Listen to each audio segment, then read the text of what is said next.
Você ouve agora o Evangelho do Dia, com o Padre Reginaldo. Olá, meus caros e amados irmãos. Eis que o Senhor há de vir, a fim de salvar seu povo.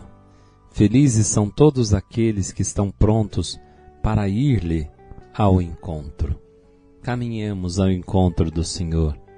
É tempo do advento, é tempo de ouvir a palavra, acolher a palavra com fé, com humildade e caridade. É a proposta que eu fiz segunda-feira para que possamos viver bem esse tempo do advento.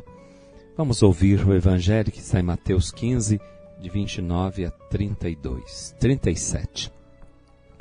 Jesus foi para as margens do mar da Galileia, subiu a montanha e sentou-se. Numerosas multidões aproximaram-se dele, levando consigo coxos, aleijados, cegos, mudos e muitos outros doentes. Então os colocaram aos pés de Jesus e ele os curou. O povo ficou admirado quando viu os mudos falando, os aleijados sendo curados e os coxos andando e os cegos enxergando, e glorificaram Deus de Israel. Jesus chamou seus discípulos e disse: Tenho compaixão da multidão, porque já faz 3 dias que está comigo e nada tem para comer. Não quero mandá-los embora com fome, para que não desmaiem pelo caminho. Os discípulos disseram: Onde vamos buscar neste deserto tantos pães para saciar tão grande multidão? Jesus perguntou: Quantos pães tendes? Eles responderam: 7 e alguns peixinhos. E Jesus mandou que a multidão se sentasse pelo chão. Depois pegou os 7 pães e os peixes, deu graças, partiu-os e os dava aos discípulos, e os discípulos às multidões. Todos comeram e ficaram satisfeitos, e encheram 7 cestos com os pedaços que sobraram. Palavra da salvação. Glória a vós, Senhor. Meus amados irmãos, eis o nosso lugar, estar com Jesus. Estar com Jesus é o melhor lugar onde nós devemos estar. Hoje o Evangelho de Mateus nos fala que Jesus foi para as margens do mar da Galileia, subiu a montanha, sentou-se. E muitas pessoas foram a ele até a montanha. A montanha é o lugar da manifestação de Deus. A montanha, ali se tornou a cátedra aonde Deus ensina.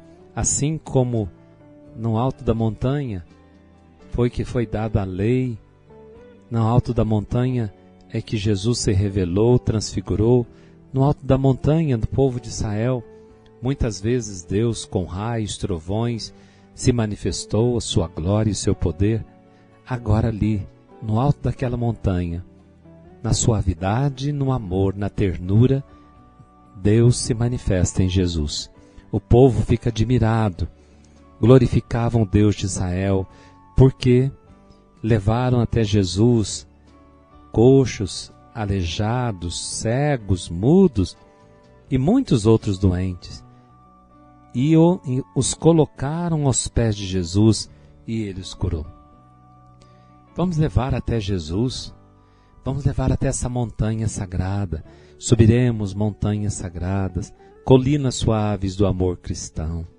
Lá do alto, Jesus nos acena, mostrando a salvação.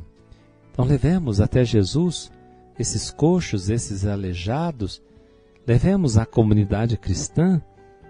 Se nós não podemos levá-los conosco, mas que o levemos no coração, pedindo a Deus que possa curar os coxos, aqueles que já não caminham mais na fé, os mudos, aqueles que emudeceram e já não sabem mais louvar e nem bendizer a Deus. Levemos até Jesus os irmãos, os que estão cegos, cegueira espiritual, os aleijados, aqueles que estão doentes fisicamente e espiritualmente. Levemos até Jesus, tentemos os levar até onde Jesus está Ele está presente na comunidade cristã. Eu tenho insistido muito isto, porque nós temos visto um momento da história, parece que ter fé, a fé está desvinculada da comunidade. A pessoa proclama que tem fé, mas ela acredita que não precisa participar de uma comunidade, nem estar ali presente. É uma religião sem igreja, é uma religião, é um Cristo sem cruz.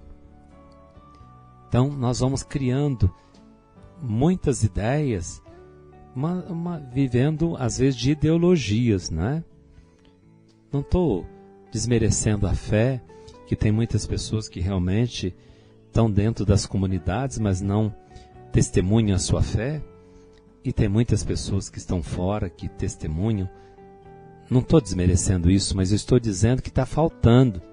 Aquele que vai na comunidade cristã e não testemunha está errado. Aquele que diz que tem fé, mas não participa da comunidade, também está errado. Por mais que tenha fé, é preciso ir até Jesus. Olha o que ele fez hoje. Ele, lá vendo esse pessoal, essa multidão que foi curada, ele sente compaixão, porque já faz 3 dias que aquele povo estava com ele, sem comer, e não querendo mandá-los embora, com fome, para que não desmaiasse pelo caminho. Ele então multiplica os pães. E essa multiplicação dos pães, aonde é que Jesus mata a nossa fome? Ele cura e mata a nossa fome na comunidade. Ele toma o pão, aqueles 7 pães que estavam ali, que aquela pergunta para os discípulos, eles têm 7 pães e alguns peixinhos, 7 é o número da perfeição. Manda que eles se sentem, depois pega esses 7 pães, os peixes, deu graças. Peixes é o sinal do Cristo, o peixe aponta para Cristo, é um sinal cristão. Deu graças, partiu e dava aos discípulos. Veja bem, aqui no Evangelho de Mateus, Jesus parte, dava aos discípulos, e eram os discípulos que alimentavam as multidões. É um gesto eucarístico. Essa multiplicação dos pães representa e prenuncia o banquete eucarístico, a qual todos são convidados, principalmente nas nossas comunidades. Deve ter lugar para os pobres, para os doentes, ou seja, para os excluídos, para os vulneráveis. A comunidade cristã não pode fazer distinção de cor de pele, de raça, de religião, ou até mesmo de orientação sexual. A comunidade cristã deve estar aberta para todos, para que todos escutem a palavra, sejam orientados e formados pela palavra, para que assim a consciência possa ser desenvolvida, a consciência moral, para que aí sim eu tenha critérios e meios para discernir livremente. Eu quero seguir a Jesus, eu quero me converter, eu quero viver a vida para Ele e com Ele. Que Deus nos abençoe, que nesse tempo do Advento, nossos corações, nossas comunidades se abram para acolher os pobres, os aleijados, os cegos, os mudos, os doentes, e ao mesmo tempo matar a fome, saciar a fome espiritual de tantos e de tantas que passam fome. Que Deus abençoe a todos. O Senhor esteja convosco, Ele está no meio de nós. Abençoe-vos o Deus Todo-Poderoso, Pai, Filho e Espírito Santo. Amém. Fiquem com Deus e até amanhã, se Deus quiser. Você ouviu o Evangelho do Dia com o Padre Reginaldo.